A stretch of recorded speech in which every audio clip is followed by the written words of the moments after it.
इस साल हरिया ने अपने खेत में बैंगन की खेती की थी और बड़ी ही अच्छी पैदावार हुई थी। एक दिन वो खेतों से पके पके बैंगन तोड़कर शहर की सब्जी मंडी में बेचने जाता है। सब्जी ले लो, सब्जी, ताजी ताजी सब्जी। शाम तक उसके लगभग सारे बैंगन बिक जाते हैं और बस थोड़े से बैंगन ही बचते हैं। हरिया बचे हुए बैंगन लेकर निकल पड़ता है। रात काफी हो चुकी होती है। हरिया अपनी बैलगाड़ी से घर वापस आ रहा होता है। रास्ते में काफी सुनसान जगह पड़ती है और उस जगह एक चुड़ैल का वास होता है। वो चुड़ैल काफी समय से भूखी होती है। जैसे ही वो हरिया को वहाँ से गुजरता हुआ देखती है, उसके चेहरे पर खुशी की चमक आ जाती है। अरे वाह, आज तो बड़े दिन बाद कोई आदमी यहाँ से गुजरा है। आज तो मुझे कुछ न कुछ खाने को मिल ही जाएगा। आज मैं पेट भर कर खाऊंगी। वो चुड़ैल उस आदमी को खाने जा ही रही होती है कि तभी उसका ध्यान बैलगाड़ी से नीचे लुढ़कते हुए बैंगनों पर जाता है। वो चुड़ैल जल्दी से उन बैंगनों को उठा लेती है और घुमा घुमा कर देखने लगती है। उसके बाद वो एक बैंगन खाकर देखती है तो उसे वो बड़ा ही स्वाद लगता है। अरे वाह, ये तो बड़ा ही स्वादिष्ट है। ऐसी चीज तो मैंने पहले कभी नहीं खाई। चुड़ैल जल्दी जल्दी सारे बैंगन खा जाती है। अब उसके पास एक भी बैंगन नहीं बचता। चुड़ैल को और बैंगन खाने का मन होता है। वो सोचती है कि क्यों ना उस आदमी की बैलगाड़ी में बैठकर उसके साथ ही चली जाए। ऐसे उसे उस आदमी के पास और भी बैंगन मिल जाएंगे। वो जल्दी से हरिया की बैलगाड़ी में चढ़कर बैठ जाती है। हरिया को बैलगाड़ी में एक झटका सा महसूस होता है। वो जल्दी से पीछे मुड़कर देखता है तो उसे कोई भी दिखाई नहीं देता।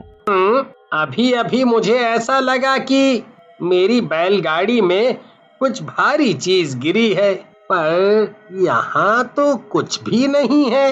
हरिया को वो चुड़ैल दिखाई ही नहीं देती और वो बैलगाड़ी लेकर आगे चल देता है। चुड़ैल बैलगाड़ी में बैठकर हरिया के घर तक पहुँच जाती है।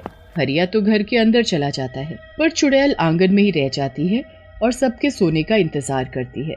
लता, अरे ओ लता, जरा एक गिलास पानी तो लेकर आ। अरे आप आ गए, मैं अभी पानी और खाना दोनों लेकर आती हूँ। जब तक आप मुंह हाथ धो लो। खाना खाकर सब सो जाते हैं। उसके बाद चुड़ैल उनके घर में आकर बैंगन ढूंढने लगती है। वो घर का एक एक कोना देख लेती है, पर उसे बैंगन तो कहीं नहीं मिलते। चुड़ैल को बड़ा ही गुस्सा आता है। आखिर वो चीज इस आदमी ने कहाँ रखी है? इसकी बैलगाड़ी में थी तो इसके पास और भी जरूर होगी, पर ये उनको रखता कहाँ है? मुझे लगता है इसने उनको और जगह छुपा कर रखा है। मैं भी ढूंढ कर ही रहूंगी। चुड़ैल सुबह होने और हरिया के उठने का इंतजार करने लगती है। जैसे ही हरिया सुबह उठकर नहा धोकर खेतों में जाता है, चुड़ैल भी उसके पीछे पीछे निकल पड़ती है। हरिया खेतों में जाकर काम करने लगता है। चुड़ैल को अब दूर से ही ढेर सारे बैंगन दिख जाते हैं। वो तो खुशी से पागल हो जाती है। मिल गए, मिल गए। आखिर ये मुझे मिल ही गए। मुझे लग ही रहा था कि इस आदमी ने इतनी स्वादिष्ट चीज कहीं और छुपा रखी है, पर मैंने आखिरकार ढूंढ ही ली। अब चुड़ैल एक एक करके सारे बैंगन खाने लगती है। हरिया थोड़ी देर के लिए कहीं काम से जाता है और इतने में ही चुड़ैल खेतों में लगे सारे बैंगन खा जाती है। जब हरिया वापस आता है तो खेतों से सारे बैंगन गायब देख बड़ा हैरान होता है। अभी तो इन पर इतने सारे बैंगन लदे हुए थे और अब अचानक सारे के सारे बैंगन ऐसे कैसे गायब हो गए? आजकल तो बाजार में बैंगन की कितनी डिमांड है और यहाँ सारे बैंगन गायब हो गए। मुझे तो बड़ा ही नुकसान हो गया। अब मैं करूँ तो क्या करूँ? हरिया वहाँ सर पकड़कर रोने लगता है। उसके महीनों की मेहनत बर्बाद हो जाती है। चुड़ैल हरिया को ऐसे रोते देखती है तो उसे बहुत ही बुरा लगता है। उसे समझ ही नहीं आ रहा होता कि अब वो कैसे सब कुछ ठीक करे जिससे हरिया का कोई नुकसान ना हो। मेरी वजह से इस भले आदमी का इतना नुकसान हो गया। इसके सारे बैंगन मैं खा गई। अब मुझे ही दोबारा इनको उगाना होगा। अगले दिन हरिया इस टेंशन में बहुत बीमार पड़ जाता है और उसका खेतों पर जाना बिल्कुल बंद हो जाता है। चुड़ैल इसी चीज का फायदा उठाती है और अगले दिन से खुद खेतों में काम करना शुरू करती है। वो पूरा खेत पहले अच्छे से साफ करती है और फिर उसमें बीज बोती है। उसके बाद वो रोज खेतों में पानी डालने आती है। बड़ी मेहनत के बाद वो बैंगन के पौधे उगने शुरू होते हैं। चुड़ैल उनको देख बड़ी ही खुश होती है। अरे वाह, आखिर मेरी मेहनत रंग ला रही है। आज इसमें पौधे निकलना शुरू हुए हैं, कल ये बड़े भी हो जाएंगे और फिर इनमें बैंगन लगेंगे। चुड़ैल अब उनके बड़े होने का इंतजार करने लगती है, पर वो तो अभी भी वैसे के वैसे ही होते हैं।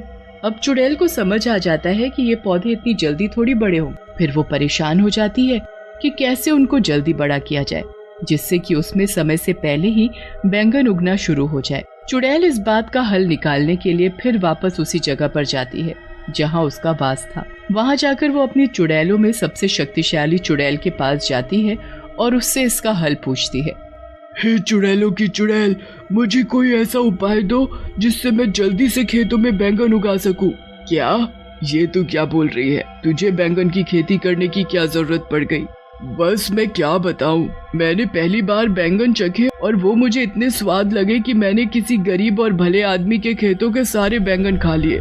बेचारा इस सदमे में बीमार हो गया, बहुत रो रहा था, तो मुझे देखकर बिल्कुल अच्छा नहीं लगा। मैंने उसकी मदद करने की कोशिश की और उसके खेतों में फिर से बैंगन की खेती शुरू कर दी, पर अब वो पौधे अपने तरीके से धीरे धीरे उग रहे हैं। ऐसे तो वो बहुत वक्त लगाएंगे और महीनों में उसमें बैंगन उगेंगे। बेचारा वो आदमी तब तक क्या बेचेगा और कैसे अपना घर चलाएगा? उस बेचारे के घर में उसकी बीवी और 2 छोटे छोटे बच्चे भी हैं। ठीक है, मैं सब समझ गई। चुड़ैल होकर तू किसी इंसान की मदद कर रही है। मैंने तो पहली बार ऐसा देखा है, पर तुझे तो पता ही है मैं कभी किसी चुड़ैल की मदद करने से मना नहीं करती, तो तुझे कैसे कर सकती हूँ? तूने जो चाहा है वो तुझे जरूर मिलेगा, पर थोड़ा कठिन है। तू बता, तू कर पाएगी? हाँ, मैं कर लूंगी। तुम बस मुझे ये बताओ कि मुझे क्या करना है। तुझे यहाँ से 100 मील दूर पहाड़ों में जाना है। वहाँ एक काली गुफा है जिसको पार करने पर एक छोटा सा जादुई पानी का तालाब आता है। उस तालाब का पानी लाकर तुझे उस खेत में डालना होगा। जरा सा पानी डालने से कोई भी चीज कुछ ही पल में महीनों और सालों का समय पूरा कर देती है।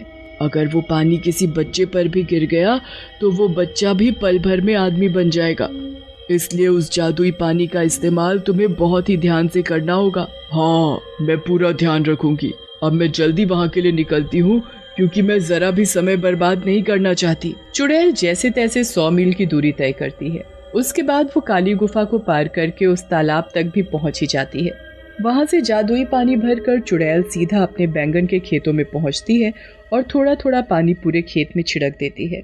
उसके बाद चुड़ैल वहां से चली जाती है। अगली सुबह जब चुड़ैल वापस आकर देखती है तो चारों तरफ बैंगन ही बैंगन लदे होते हैं। अरे वाह, आखिर मैंने बैंगन की खेती कर ही ली। मैंने इतने सारे बैंगन उगा ही दिए।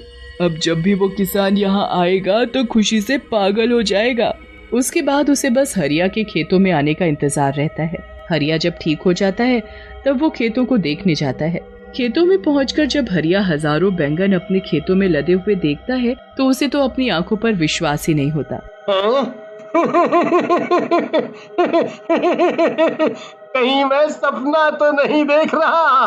पहले मेरे खेतों से सारे बैंगन अचानक गायब हो गए, फिर उसी खेत में इतने सारे बैंगन अचानक से उग गए।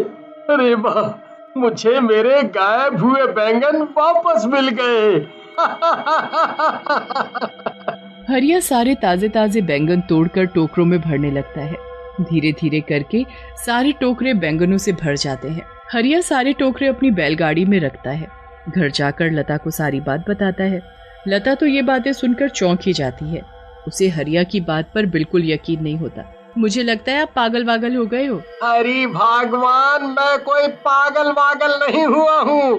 तू चल कर अपनी आँखों से देख ले। लता जब बाहर जाकर बैलगाड़ी देखती है तो वाकई में बैलगाड़ी बैंगनों के टोकरों से भरी हुई होती है। लता ये देख बड़ी खुश हो जाती है, पर उसे भी समझ नहीं आ रहा होता कि ये सब आखिर हुआ तो कैसे हुआ। उनके लिए ये तो कोई चमत्कार ही था। पर तभी चुड़ैल उनके सामने आ खड़ी होती है। हरिया और लता तो उसे देख बड़े घबरा जाते हैं। मुझसे डरो मत, मैं तुमको कुछ नहीं कहूँगी। मैं तो दरअसल तुमको कुछ बताने आई हूँ। चुड़ैल फिर हरिया और लता को सारी बात बताती है। मैंने तो हमेशा सुना था कि चुड़ैल बहुत बुरी होती हैं, पर आज ये देखकर बहुत अच्छा लगा कि दुनिया में अच्छी चुड़ैल भी हैं। अब मैं तुमको रोज बैंगन खिलाऊंगा।